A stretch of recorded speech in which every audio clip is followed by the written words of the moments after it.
it's not the class rich SCST, it's the caste rich SCST.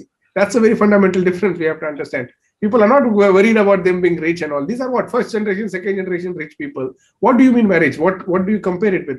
Oh, because they have a government and a service. If the government service goes, what do they have? They have no land. They have no enormous savings, and that's the only job they have. And because they are in job, they get the government facilities. That's all they do. They have nothing else to fall back on. So let us also remove the myth of this rich SCST, or because what happens once you lose a job? Where you gonna fall back on?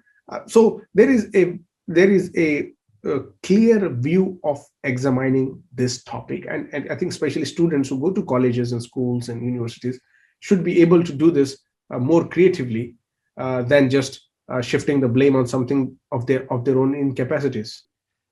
The next question. Again, this has come up, I think, more now because of this entire reservation on the economic criteria. And the question is simple. Why can't reservation fundamentally be just on economic criteria? Isn't a poor Dalit and a poor upper caste the same? No, they're not. Unfortunately, I wish it was the same. I really wished, because we'll have much more interesting conversation on that then, and in fact, if that was the case, poor SCST and poor upper caste would be partners. Yeah. Where are they? They are not together. They don't share the meal. They don't share the space. They don't fight for their rights. There's nothing. There's no. If you have a shared victimhood, you come together. Why don't we see a mass movement of poor dominant caste people and poor SCST and OBCs join together? It doesn't happen. Why? Because it's not the question of poverty. It's about how do I retain my status, and I don't want to align anything to do with this.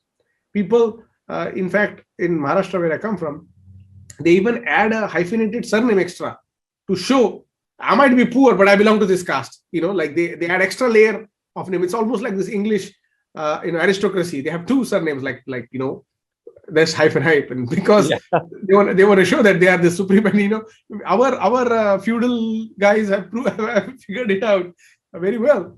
And I think in this kind of a passage of where is rich and where is poor, the economic criteria of reservation is already existing. They made it more prominent with the EW, economically weak section, 10% reservation, which is actually giving them 60% reservation, if you will. It's quite luxurious. In spite of that, you got reservation. No, you were saying economic criteria. You got it now. Why do you then now put your feet in someone else's mouth to say that means you don't want a poor person or a person who's deserving to progress? You don't believe in the idea of collective nationhood. You believe in the idea of caste nationhood. And caste nationhood means you will just look after your own interest. That means you're not investing in the idea of country, which really takes us to a different domain of you being perhaps a questionable a nationalist of some sort. And I say nationalist in a liberal term. I don't say in a term that is used in today's lingo. So the economic criteria has always been there, and economic criteria also applies within Dalits. You see, understand, the point is there always has. I mean, the framers of this policy were not like ignorant about these topics, right? We didn't think of this. Huge contentious debates happening in Constituent Assembly, but also outside Constituent Assembly. Political Congress Party, for example, through its public platform, All India Scheduled Caste Federation, and many other Lohia and other folks, socialists, communists even, were kind of thinking about this. So that thing is taken care of. Thank you very much for that.